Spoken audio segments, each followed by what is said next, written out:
मध्ये नमस्ते. आजची रेसिपी आहे तुरीची डाळ घालून शेवग्याची शेंग आमटी. एकदा करून पहा.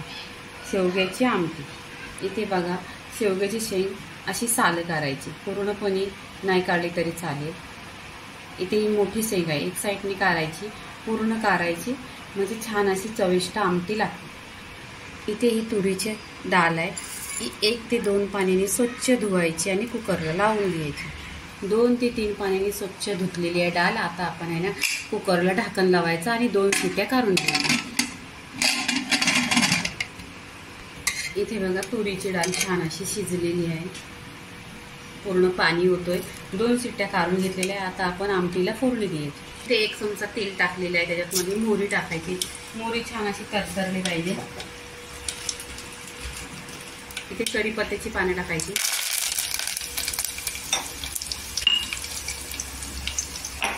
इथे लसूण टाकायची, ठेचलेली आहे, मी ठेचलेली घ्यायची, छान ठेच येतो.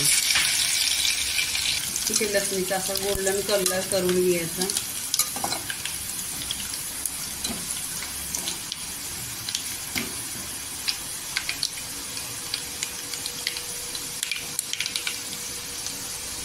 इथे 1 टोमॅटो टाकायचा.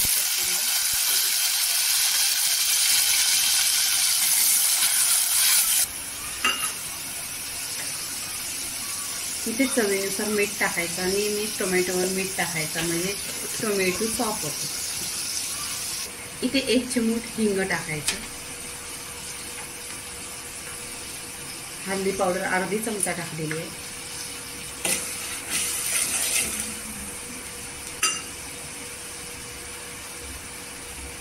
मिरची पावडर आहे, कांदा लसूण मसाला 2 चमचा टाकायचा.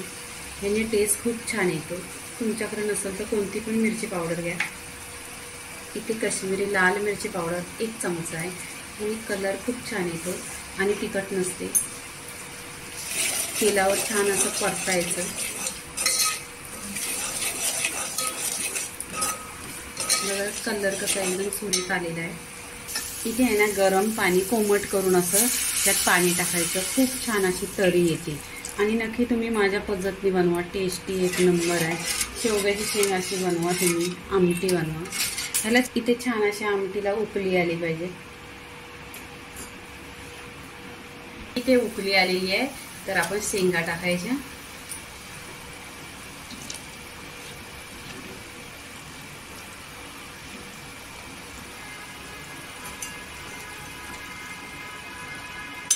आता पूर्णपणे 1 उकळी आली पाहिजे. इथे डाळ आहे ना, 2 शिट्ट्या काढलेल्या डाळीला तुरीची, ती टाकायची याच्यामध्ये. इथे आमटीला बघा छान अशी उकळी आलेली आहे, पूर्णपणे रेसिपी झालेली आहे. इथे कोथिंबीर टाकायची.